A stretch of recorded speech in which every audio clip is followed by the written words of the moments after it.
வணக்கம்.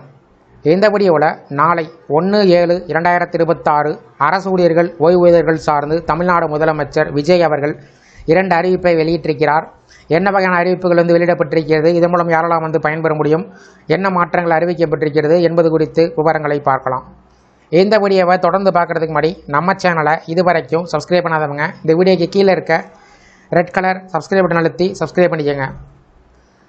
தமிழக அரசு ஊழியர்கள், அரசு ஓய்வூதியர்கள் மற்றும் அவர்களது குடும்பத்தினருக்கு மருத்துவ பாதுகாப்பை மேலும் வலுப்படுத்தும் வகையில் புதிய மருத்துவ காப்பீடு திட்டம் 2026 தமிழக அரசு அறிவித்திருக்கிறது. இந்த புதிய திட்டம் 2026 ஜூலை 1ஆம் தேதி முதல் அமலுக்கு வருகிறது. அடுத்த 5 ஆண்டுகள், அதாவது 2031 ஜூன் 30ஆம் தேதி வரையில் இந்த திட்டம் நடைமுறையில் இருக்கும்.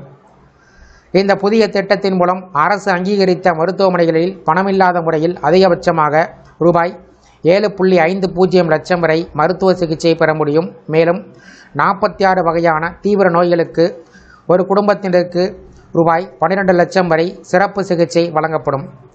அது மட்டுமில்லாமல் அரசு ஊழியர்களுக்காக கூடுதல் கார்பஸ் நிதியின் மூலம் ரூபாய் 15 லட்சம் வரை மருத்துவ உதவி வழங்கப்படும். இதன் மூலம் ஒரு குடும்பம் மொத்தமாக ரூபாய் 27 லட்சம் வரை மருத்துவ உதவியினை பெறும் வாய்ப்புகள் உருவாகியிருக்கிறது. இது அரசு ஊழியர்கள் மற்றும் ஓய்வூதியர்களுக்கு மிகப்பெரிய நிதி பாதுகாப்பாக அமையும் என்று அரசு தெரிவித்திருக்கிறது. புதிய மருத்துவ காப்பீடு திட்டத்தில் மொத்தம் 2992 வகையான மருத்துவ சிகிச்சைகள் மற்றும் அறுவை சிகிச்சைகள் சேர்க்கப்பட்டிருக்கிறது. இந்த சிகிச்சைகளை பெற மாநிலம் முழுவதும் 1535 அரசு மற்றும் தனியார் மருத்துவமனைகள் இணைக்கப்பட்டுள்ளன. இதனால் தரமான மருத்துவ சேவைகளை பயனாளிகள் எளிதாக பெற முடியும். மேலும் இந்த திட்டத்தின் கீழ் தூய்மை பணியாளர்கள், அங்கன்வாடி பணியாளர்கள், சத்துணவு ஊழியர்கள் உட்பட பல்வேறு பிரிவு பணியாளர்களும் சேர்க்கப்பட்டிருக்கிறார்கள். குறிப்பாக குறைந்த ஊதியம் பெறக்கூடிய பணியாளர்களுக்கான காப்பீட்டு பிரீமியம் தொகையினை தமிழக அரசே முழுமையாக ஏற்றுக்கொள்ளும் என்றும் அறிவிக்கப்பட்டிருக்கிறது. மருத்துவ செலவுகளால் குடும்பங்களுக்கு ஏற்படக்கூடிய பொருளாதார சுமையை குறைத்து அனைவருக்கும் தரமான சிகிச்சையை உறுதி செய்யக்கூடிய நோக்கத்தில் இந்த புதிய மருத்துவ காப்பீடு திட்டம் அறிமுகம் செய்யப்பட்டிருப்பதாக தமிழக அரசு தெரிவித்திருக்கிறது.